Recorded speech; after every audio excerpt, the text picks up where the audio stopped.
Hope the quiz went well for you guys yesterday. Happy Friday. Finally, I feel like this week was pretty long. I don't know about you guys. Maybe it was just me.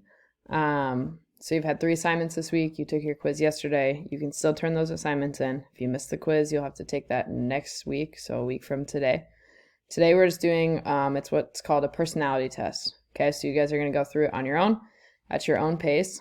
Here's what it's going to look like. So you're watching this video, you're going to take the personality test at 16personalities.com. Then after that, you have no homework, okay? Just enjoy your weekend and get ready for next week. So step 1, you're going to go to 16personalities.com. Step 2, you're going to click on take the test. Step 3, you'll scroll down a little bit and then you'll see some bubbles that you'll start filling in. Then you'll read through your results at the end. So if we go right to the, click on it, take the test, scroll down a little bit. Okay, right here is where you start. So it's going to ask you a question. You enjoy vibrant social events with lots of people.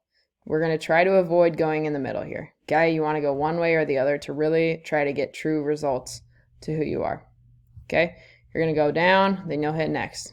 It looks like a lot of questions, but it's really not. It'll be super easy. Again, once you guys are done, just read through your answers. You don't have to turn those in, and enjoy your weekend.